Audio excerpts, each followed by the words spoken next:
How many of you press the snooze button when the alarm rings in the morning?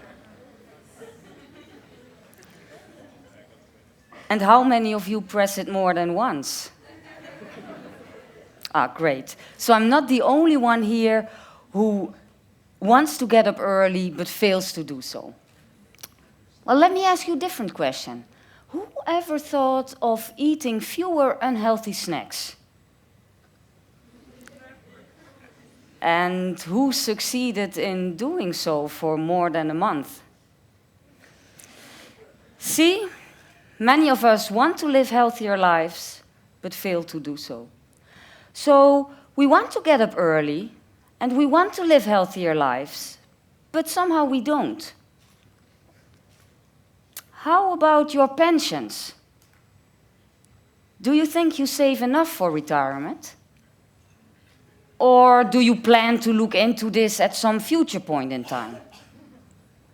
Well, then it might be too late. Imagine you don't save enough. Then you'll have to adopt a much soberer lifestyle after retirement. You'll have to move to a smaller house, give up on your hobbies, exactly when you get more time to enjoy your home and your hobbies. You may even struggle to make ends meet. Is that what you want? Well, from these examples, it's obvious that there's a gap that we all suffer from. The gap between planning and doing. We plan to do the one thing and end up doing something else. We plan to look into our pension savings in the near future, but we keep procrastinating. Why do we have this gap? And wouldn't it be great if we could close it? Well, you might think that closing the gap is not that difficult. We simply have to care more about the future. People who don't save enough for their pensions are just stupid.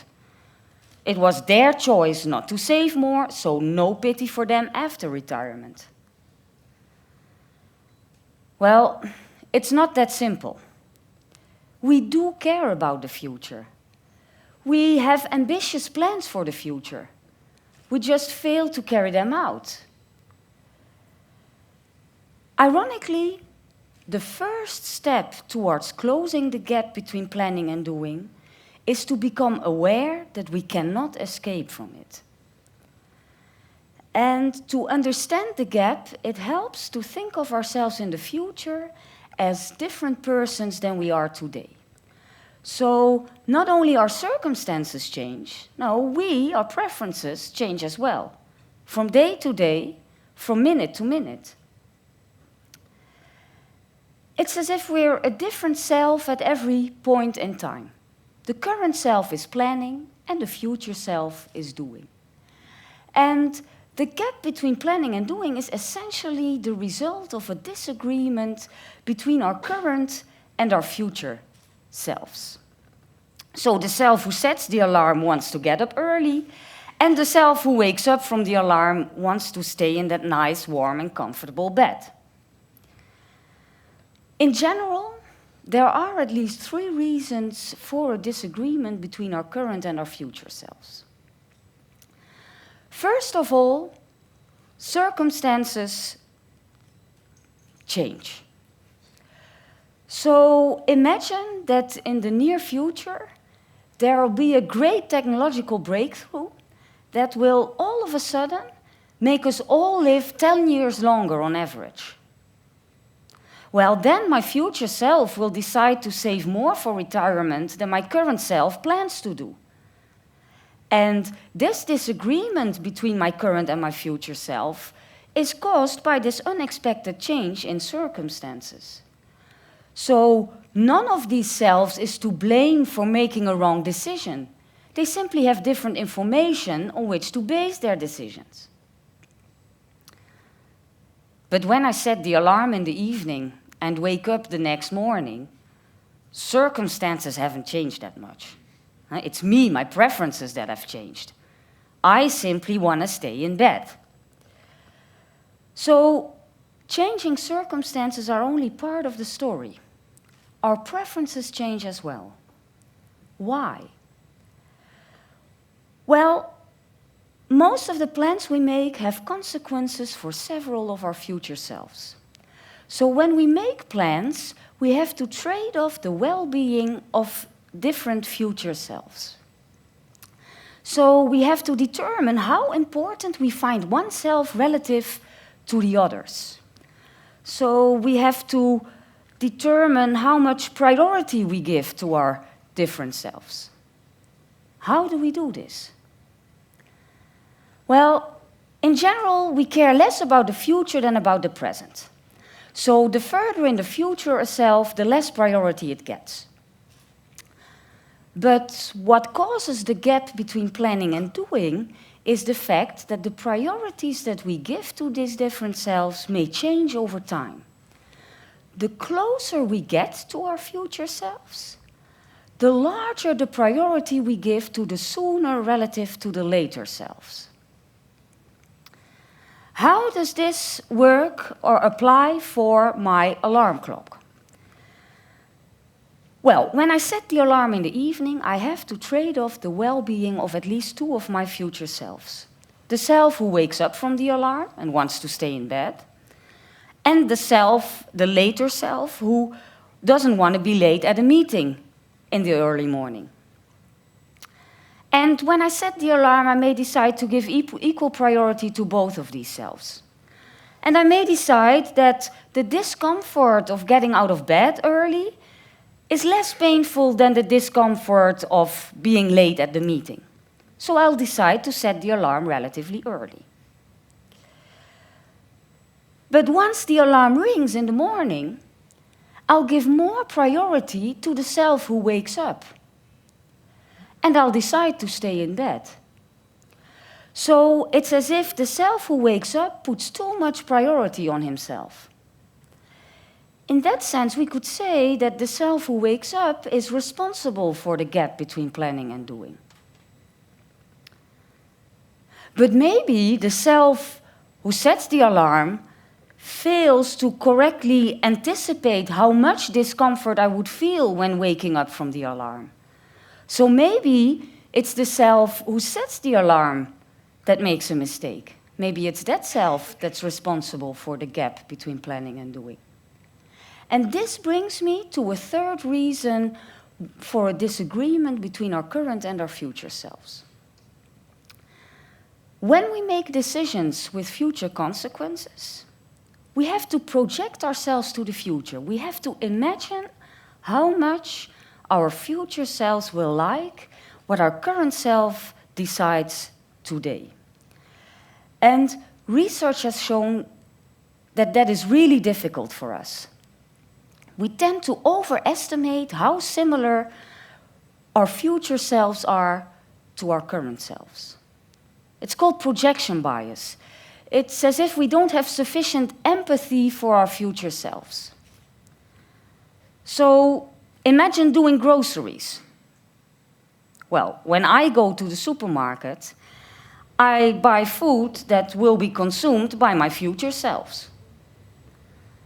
So what I buy should depend on what I think my future selves will like to eat. And it should not depend on my current appetite. But if you've ever done groceries on an empty stomach, you know what happens. I buy more unhealthy food on an empty than on a full stomach. And I'm not the only one. When we prefer a cupcake to an apple right now, we tend to think that we'll also prefer the cupcake to the apple in the future.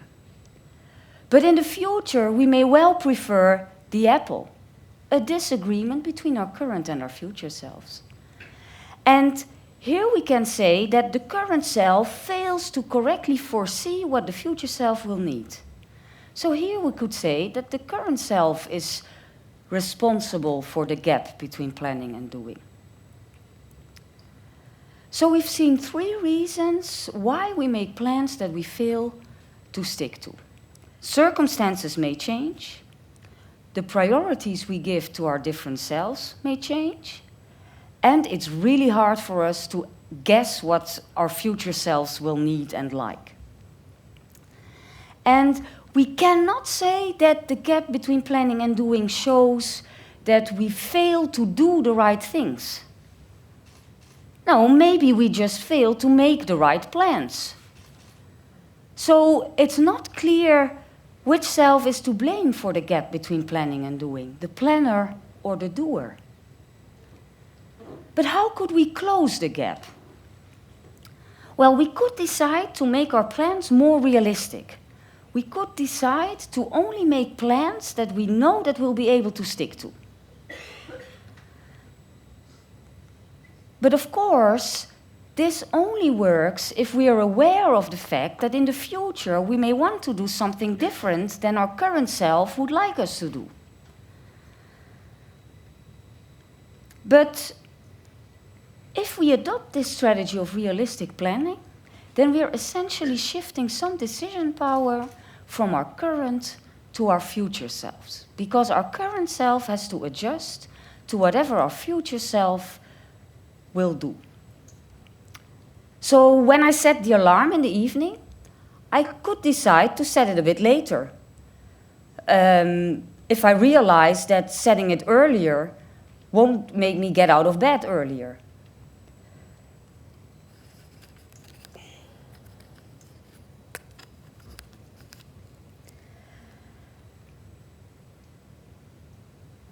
But we could also decide to commit ourselves to our plans.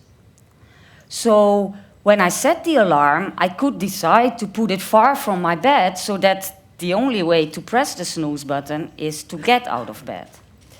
And if I use this strategy of commitment, then I essentially shift some decision power from my future to my current self. Because then my future self has to adjust to whatever my current self decides today.